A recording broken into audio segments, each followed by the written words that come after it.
we're now going to magically transform into Malta. Hello, everybody, and welcome to ESC Fan TV, where we will be covering Malta. The winner was Miriana Conte, if you couldn't guess, with Kant. So Kant in Maltese means singing. So she is singing. No, so she can't. I'm serving singing. Yeah, I can't serving. Do you get it? No, I thought that was hilarious.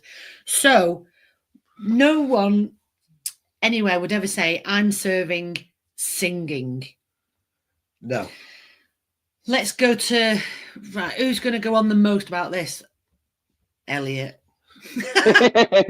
I love how you know me so well. You've got 3.5 minutes. Right, okay. So I personally really do like this song, and not just because of the wordplay of it. It's very clever, but in itself, it's a good song about female empowerment. You know, they say no, do the opposite. You know, be loud, be proud. Why kill my vibe when I'm having fun? I do it all the time. You know, it's about empowerment. I get they're not going to be able to keep it as it is, hence why the EBU and all the Eurovision stuff has put singing in brackets to kind of go like, it's not what it sounds like. It was clever. It's getting people talking. I think that's smart. I think some people, the pearl clutching this afternoon is a bit much, considering Zeti Zeni sent a song with another reference to female genitalia, and everyone found that hysterical in Turin.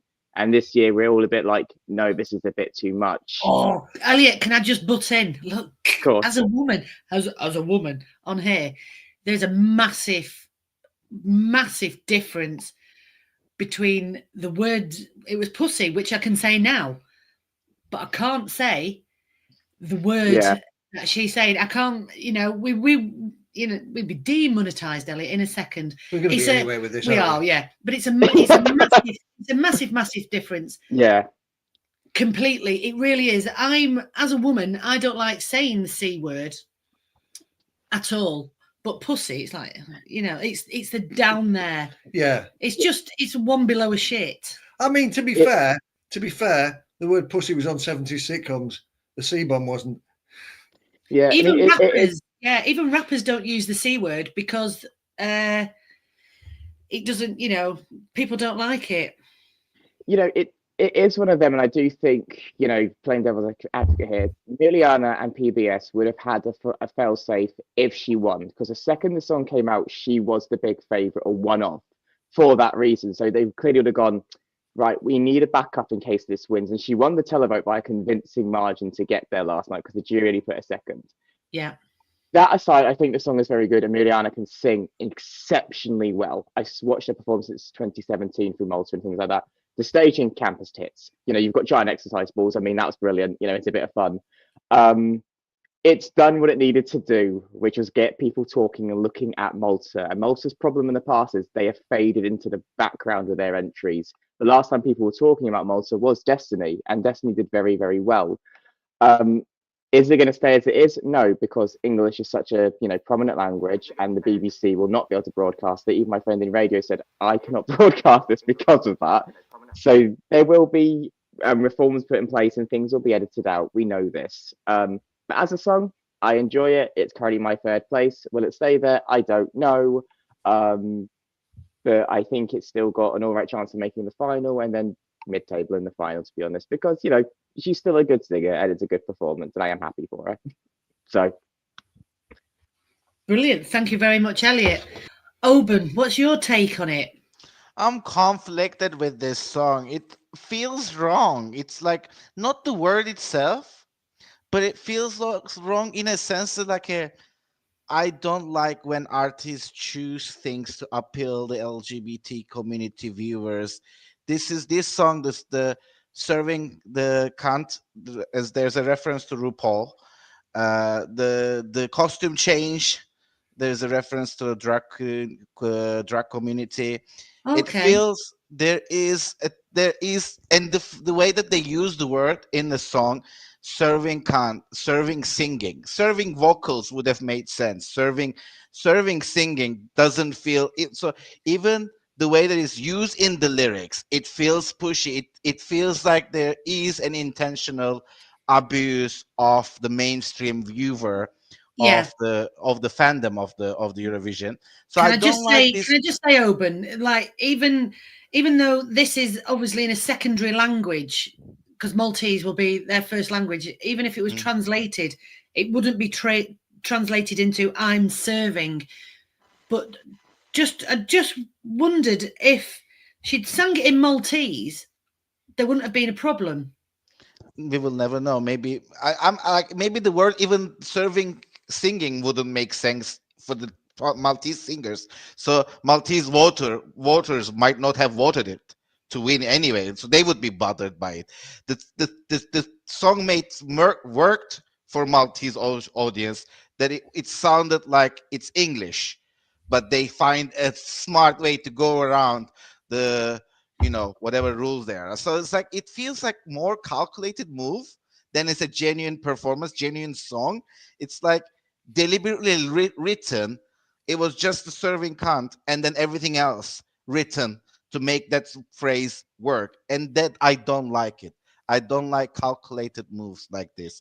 So that's why I have problem with this song. But she's great, she's talented, she definitely have everything Kant represents. What's it?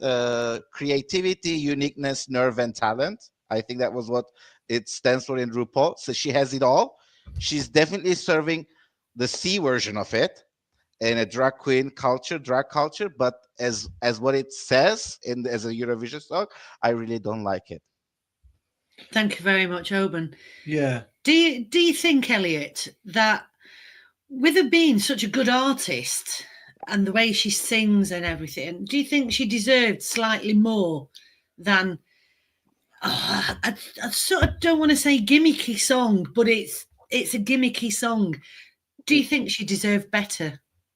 Oh, absolutely. Like, I get what you mean. Like, so I think this is her fifth time trying in multi Eurovision. So, and she did the X Factor where the winner went on to Eurovision. And she is like I said, she's a phenomenal singer. She was put in a girl group who were a soul group who I think their first audition was En Vogue Free Your Mind, and it was faultless. So I think vocally she'll be one of the best in Basel, no doubt about it. But it kind of like highlights the issue in Malta where your name gets you further, because she's always struggled until she has something, as Owen did say, a gimmick. I will admit, Yeah. as much as I love the song, it is based around this gimmick and shock value. I understand that. Don't get me wrong, she sold the ever loving hell out of it last night, especially when she opened the show as well. She gave it everything she had. And even she said, I had no expectation, I just enjoyed it.